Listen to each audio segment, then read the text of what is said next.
Assalamualaikum warahmatullahi wabarakatuh. Halo anak-anak hebat. Perkenalkan, nama saya Rika dengan NIM 24811400010. Selamat datang di podcast Belajar Seru. Pada podcast kali ini, kita akan belajar bersama dalam mata pelajaran Pendidikan Pancasila kelas 1 SD atau MI. Dengan topik yang akan kita bahas yaitu hidup tertib di rumah dan di sekolah. Hari ini kita akan belajar bersama tentang mengapa aturan itu penting dan bagaimana cara kita menjalankannya dalam kehidupan sehari-hari. Anak-anak, dimanapun kita berada, pasti ada aturan yang harus kita patuhi. Aturan dibuat supaya kehidupan menjadi tertib, aman, dan nyaman. Kalau tidak ada aturan, suasana bisa menjadi kacau. Bayangkan, jika di rumah semua orang berbicara keras-keras, malas mandi, dan tidak mau berbagi mainan. Tentu rumah akan berantakan dan membuat semua orang tidak betah di dalam rumah tersebut. Begitu juga di sekolah. Kalau semua murid tidak mau mendengarkan guru, tidak mau antri, atau berlari-larian di dalam kelas, pasti suasana belajar menjadi ribut dan tidak menyenangkan.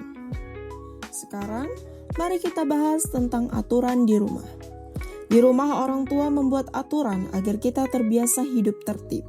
Contohnya, kita harus bangun pagi dan mandi sebelum berangkat sekolah, berdoa sebelum makan, serta makan dengan sopan dan tidak sambil berbicara. Kita juga perlu membantu orang tua, misalnya menyapu, mencuci piring, dan merapikan mainan setelah bermain. Selain itu, kita harus berbicara dengan sopan, tidak membantah nasihat orang tua, dan menjaga kebersihan rumah serta kamar mandi. Jika kita menaati aturan di rumah, suasana akan terasa nyaman, damai, dan membuat orang tua senang. Namun, jika kita sering melanggar aturan, suasana akan menjadi tidak nyaman. Jadi, dengan menaati aturan di rumah, keluarga kita akan hidup lebih rukun dan bahagia. Selain di rumah, kita juga harus menaati aturan di sekolah. Sekolah adalah tempat kita belajar dan bertemu banyak teman. Agar kegiatan belajar berjalan tertib, kita perlu menaati aturan yang berlaku. Contohnya, datang tepat waktu, berbaris rapi sebelum masuk kelas, serta memberi salam dan menghormati guru. Kita juga harus bersikap sopan terhadap teman, tidak berlari di dalam kelas, membuang sampah pada tempatnya, dan mengerjakan tugas dengan sungguh-sungguh. Jika semua murid menaati aturan, suasana sekolah akan terasa aman, bersih, dan menyenangkan.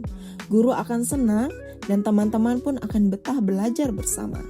Sekolah yang tertib akan membuat kita semakin semangat untuk belajar setiap hari. Nah, anak-anak, sekarang coba kita renungkan, mengapa kita perlu menaati aturan? Aturan bukan dibuat untuk membuat kita susah, tetapi untuk membuat kita hidup tertib, aman, dan adil. Dengan menaati aturan, kita belajar bertanggung jawab, menghormati orang lain, dan menjaga ketertiban bersama. Jika semua orang menaati aturan, kehidupan akan berjalan damai dan tidak ada yang dirugikan.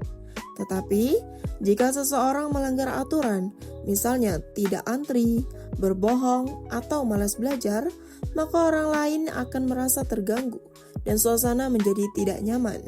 Oleh karena itu, mari kita membiasakan diri untuk menaati aturan sejak dini. Mulai hari ini, mari kita biasakan hidup tertib dengan menaati aturan dimanapun kita berada, baik di rumah, di sekolah, bahkan di tempat umum. Anak-anak yang baik adalah anak-anak yang tahu aturan dan mau melaksanakannya dengan senang hati. Yuk kita tunjukkan bahwa kita bisa menjadi anak yang disiplin, sopan, dan bertanggung jawab. Dengan demikian, kita akan disayangi orang tua, guru, dan teman-teman kita. Terima kasih sudah mendengarkan podcast Belajar bersama Kak Rika. Semoga setelah mendengarkan podcast ini, kalian semakin semangat belajar dan semakin rajin menaati aturan. Sampai jumpa di episode berikutnya. Tetap semangat dan tetap tersenyum. Wassalamualaikum warahmatullahi wabarakatuh.